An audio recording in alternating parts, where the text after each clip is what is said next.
Hi, I'm Rob and welcome to my workshop, and today we'll make a stick chair.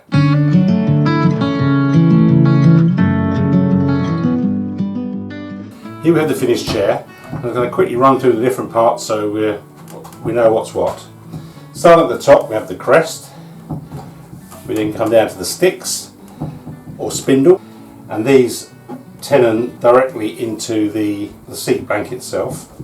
We then have the arm rail. This is composed of three parts. We have two separate pieces to the arm and the doubler which joins them in the middle. The seat itself, this is called the pommel, the raised bit in the middle, and this bit around the edge which is flat is called the spindle deck or stick deck you could call it. Obviously we have the legs, and sort of joining the legs further down we have the stretchers. So we have two side stretchers and one centre stretcher. They're called stretchers because they actually stretch the legs apart, they push them apart, which puts tension into the structure and makes it that much stronger. So, here's our chair. Let's go back to the beginning. I'll talk you through how it's made. So, now we're talking about what we're going to need for the stick chair. First of all, we're going to need a seat blank. This is actually London plain. Just happens to be what I have lying around in the workshop. It has got a big knot in here which concerns me slightly, although having said that, sometimes a knot makes the seat that much more interesting.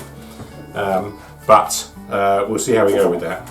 There are a few very slight checks in this board as well, which is not ideal, but again, that shouldn't be anything critical.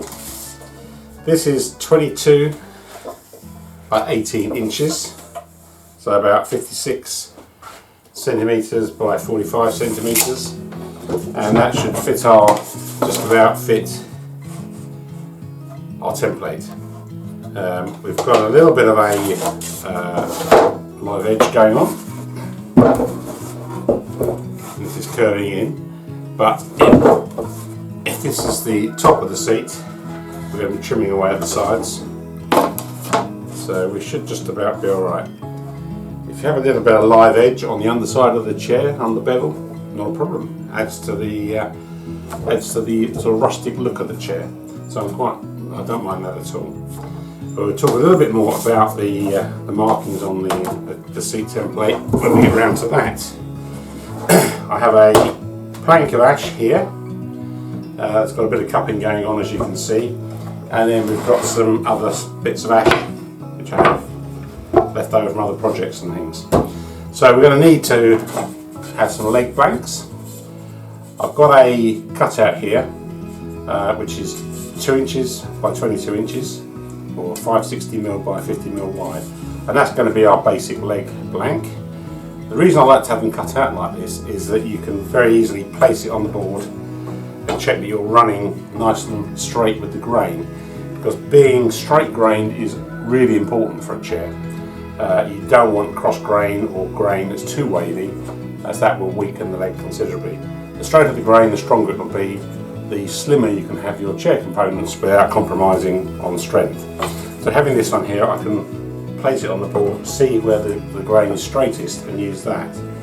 You often find towards the end of the plank, where the tree splays out, the grain starts to wander off, so we will steer clear of that for the critical components such as legs. We have a stretcher rod or template. Again, we've got a shorter one for the centre stretcher, side stretcher is a bit longer. Again, it makes it easiest to lay it on so we can see where we're going to put this to make sure we get nice straight grain. We have an arm template. The arm template is for half of the arms, if you like, one arm. So we'll reverse it, if you like, for two. Although with this sort of plank, it's about 2 inches thick. So if we cut it out, we can split the blank in half, and that gives us a mirror match of our arms. So they'll fit together perfectly. We then have the template for the doubler, which is going to be what sits on top of the two arms to straighten them in the middle. And finally, which is not necessary really, but I have a template for the sticks. It just makes it very quick and easy. Save getting the tape measure out to measure something. You can put it on there and see whether you've got the right size at a glance. The sticks will be made from square stock, so we need to cut things into squares, 7/8 or about 23 millimeters, which we'll then put through a dowel maker to turn them into the first stage of our spindles. That is not essential. You can buy dowels ready made, which saves the problem of making them. But I have a dowel maker. It's fairly straightforward to do, and then you can make it from any wood you like. So hopefully we've got enough wood here. If not, I'll have to dive into the off-cut pile to see if we can make this up. The one thing that's missing from the templates is the crest, and I tend to do that towards the end once everything's in place, so I can see what the shape the sticks are going into, and then make it based on that. Again, there's a degree of flexibility in terms of the shape of the crest, so we'll make that when we get around to putting the chair together. Right, so we're now looking overhead on this plank of ash. Not terribly clear on the camera, but the grain is running across this way, along this way. And we can see at this point it's running fairly straight. There's a little bit of a curve as we go off to the side. So what I'd like to do is mark the centre.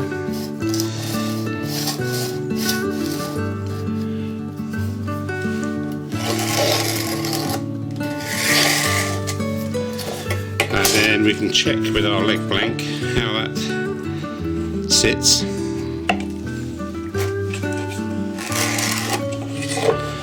Well, we've got the grain running straight through, and that's looking pretty reasonable.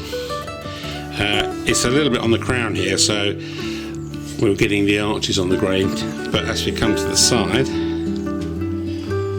a little bit of room for a saw curve.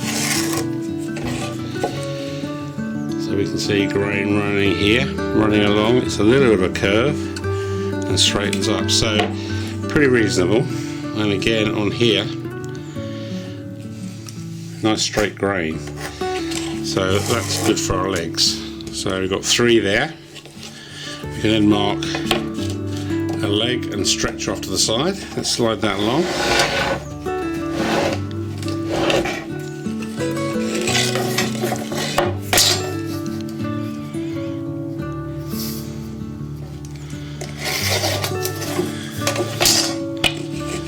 So again, a little bit of, don't mark them too close together because we're going to have to allow for a saw curve. So there we go, we've got our 4 legs marked down there. And then stretchers.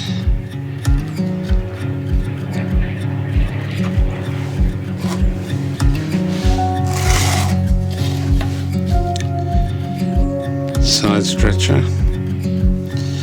2 of those. And then centre stretch is right on the edge, but that's okay because this is 2 inches thick, this plank, and you really need 1.5 inches, so there's a bit of room to play with.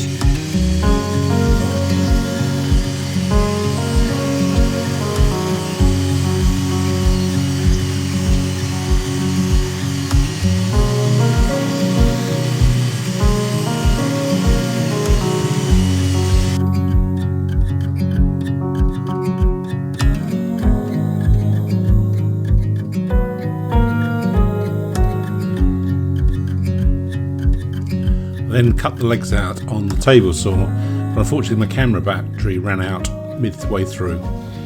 Right, we're now going to do some marking out on the leg blanks. So first of all, we want to mark a centre. This is just a simple centre finder, and I like to do it for all corners, in case the wood isn't quite square, which this isn't, as you can see there. So we can take our average spot, so that's our centre. We now want to mark out our tapers, and to get that size roughly right. I've measured this out to be, it's about 13 mil, or half an inch. And we're going to come in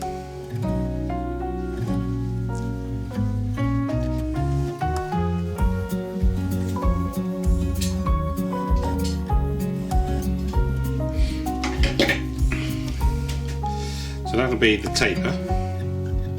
Then mark that around the side roughly.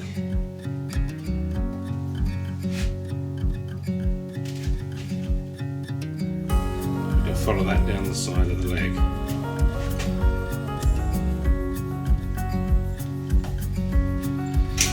Okay, so we'll mark our centre.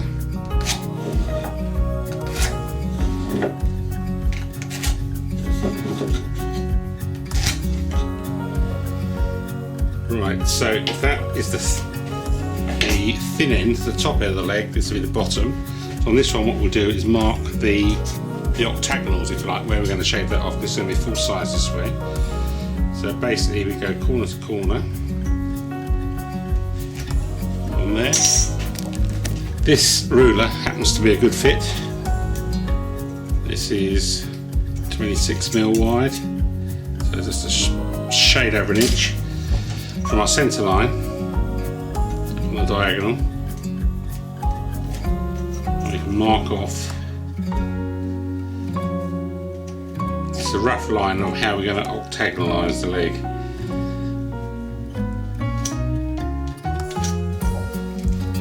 There we go. Right, now on the side of the leg, on two sides, we're going to mark tapers on. That's a guide to cutting. So from our mark here that we followed around from the top down to the corner,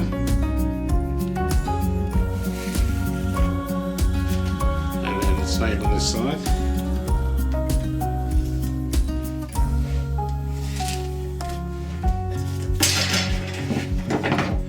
And then on an adjacent side.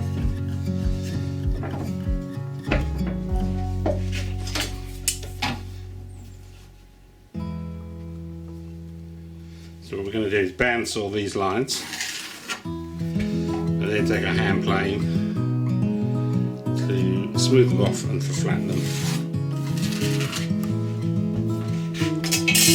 And that's our marking out for the legs. One final thing we'll do before we take these over to the bandsaw is to actually punch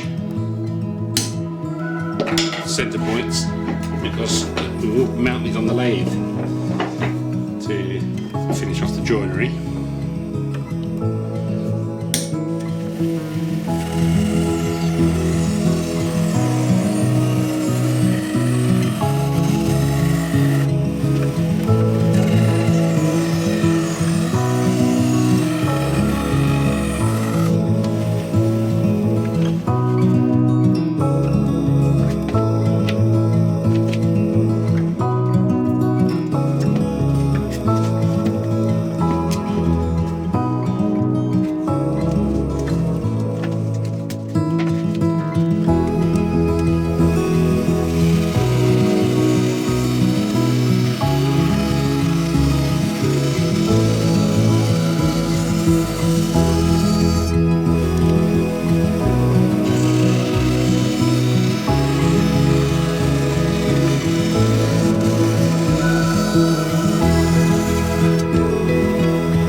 This is a jig for cutting the tapered tenons on the top of the legs. Something I put together based on information I found on the internet, mostly from Carl Barton, worth checking out his channel. So this is designed to set up so that the leg is loosely held at the moment. So I line the top of the end of the leg, the top of the leg, vertical with this line here, just marked on the jig. This holds level.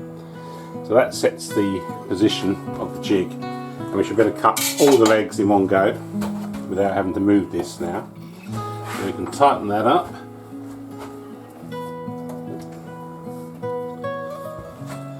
Then start the lathe, and basically this uses a tungsten cutter. We just slide along here. We've got a 12-degree taper, cutting the 12-degree cut into here. This follows along. And we've got a mark on the front here that we line up to the 29mm mark. So that should mean we get a 29mm tapering down to about 16, which is what we want for our tapered tenon.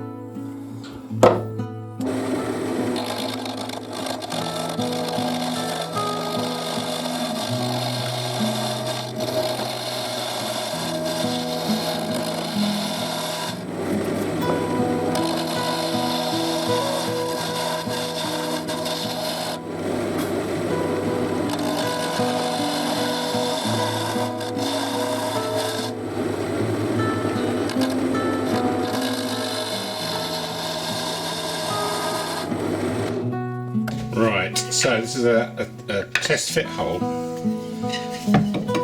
It's coming up, this isn't quite making it to the top. So we want to make this a little bit, move the taper along a little bit, so we take a bit more off. So, remount the leg.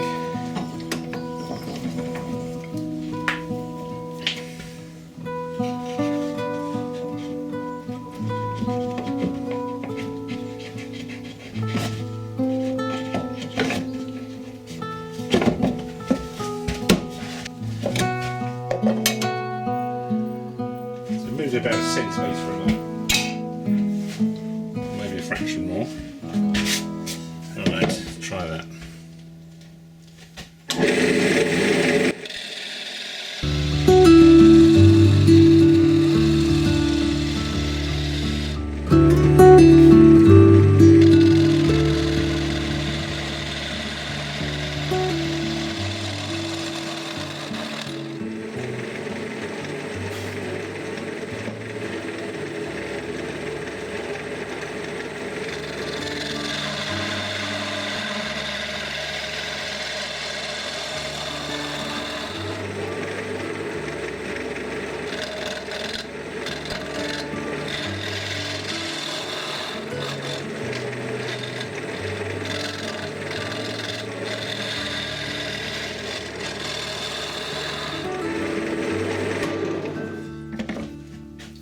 Right, let's do another test.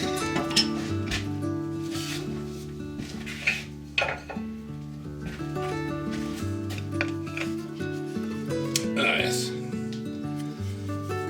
more than plenty there to play with, and a pretty snug fit. We can always fine tune that with the tenon cutter if need be.